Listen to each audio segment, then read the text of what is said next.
there's nobody to kind of talk you down from the ledge, or, when you're having that big freak out, like, what am I going to do? I don't want a kid. We need people in this world. Just coming from a loving place, coming from I want to make sure that you are your best you kind of place. Let's go. What do you need? How can I help you?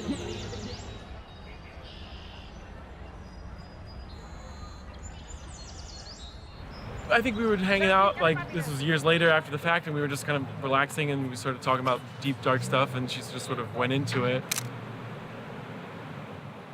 The main theme was just aloneness, like, had to do everything by herself.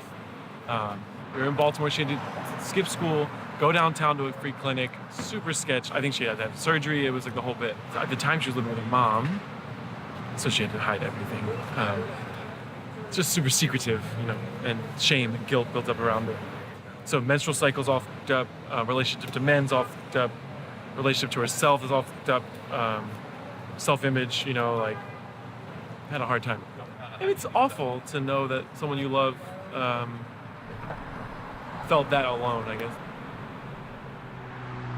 Seattle is my home, and we were in Northern California, and living rurally away from everything I know, all of the circumstances were rather toxic and unhealthy, and I was really young.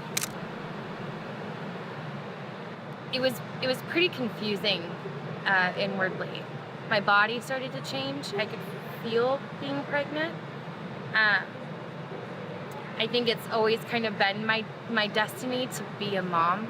It's my nature, and so I was battling with kind of natural instincts and logic, but the logic ended up winning out in that fight. He was definitely not happy about the situation. Yeah, I didn't feel supported, even though I knew what was right for me. I didn't feel like he was my partner in that moment. And even though I would have wanted him to support my decision to have an abortion, I would also want him to be compassionate and understanding and emotionally present, and he wasn't any of those things. I can't even fathom, had I decided to go through with the pregnancy, having to be connected to that person in that way for the rest of my life. Part of the toxic elements of our relationship was his relationship with his mom. He invited her to join us in our home from Chicago, and he let her book the trip over the weekend where I had the appointment. And we had to lie about it. So I pretended that I had a dentist appointment. He was in the room with me during the procedure, which surprised me and was actually a little comforting. And then it happened, and it was painful and terrifying and uncomfortable. And then he took me out to lunch, and then we had to go home and pretend like none of that just happened. They give you a paper bag with brochures and medications and things like that. I had tucked it away and hid it in the kitchen. And after his mom left, I mentioned to him that I think his mom might have found it, and that kind of blew up into a fight. And in that moment, I don't think I've ever felt so alone in my life.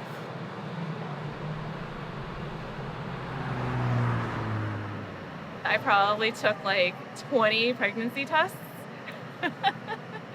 And, when they started all popping up as positive, I was like, okay, well, I guess it's true. Even, these kinds of things, right, happen to, just people who have, a good family, who have, like, a good education. It's not, just pure stupidity. It's not like I didn't use the proper protection. It's just accidents happen. And it is what it is. I was scared. I was really, really scared. Because I'm like, all right, well, I'm sure my parents will kill me, all of my friends will kill me, and yeah, so it was like, all right, how do I go about this alone? That was when I was really young, I would say like 20 years ago. and it was, just with a friend. He did not react very positively to the whole situation. It was kind of stunned silence and, okay, I'll talk to you later, and then I just never heard from him again. It was all up in the air. How am I going to balance working and then going to school and then also just, taking care of a baby, right? And it was like, well, one, I probably won't be able to afford going to school anymore. The job that I have probably will not keep me. This is a temp job, and I was hoping that the temp job would turn into permanent, but if I were to have, a baby, then there would be no further consideration. So I actually ended up miscarrying. I was really upset, but then, kind of just thinking about personally, like, I didn't know if I wanted to keep the baby, so, and then to go through the miscarriage, it was like, all right, well, I guess it just wasn't meant to be. I was angry that I had to go through it pretty much by myself. Sad, but, it was, but also a little bit relieved. It felt like an eternity just trying to get through and process all of the emotions behind it. And I feel like even to this day, there's still lingering effects from it. So, it's not something that I'll ever forget about or get past. Definitely trust issues linger, right? Like who I can trust and, who I can be intimate with. When things are going good, yeah, everyone's going to be around. But, when things aren't so good, what happens?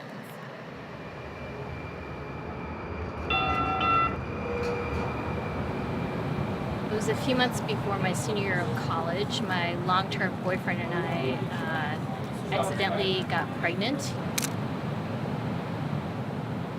I was 21, 22, I think. I was in my bathroom at home. I was panicked. I knew how my parents, or I thought I knew how my parents would react. They would be very angry, very upset. I grew up in downstate Illinois in a very conservative household. So yeah, it would have looked really bad for them in their eyes. Even though when I talked to my boyfriend, I kind of knew he wasn't ready for that.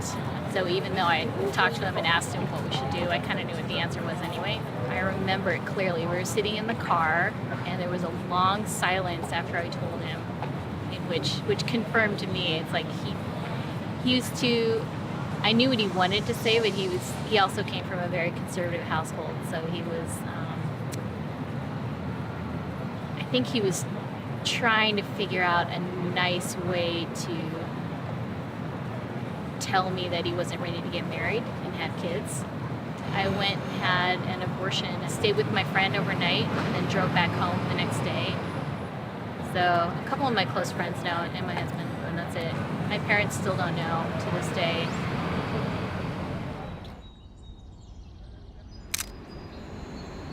It was just a lot of thinking and planning and being like, I don't even know, would I get an abortion? Would I keep it? Asking yourself those questions, it's so hard because it's like the decision lasts forever either way, no matter what you do. That's something so serious that you shouldn't have to do by yourself, just to have a little bit of that support, that's the reality of what I'd want somebody to have been there for me.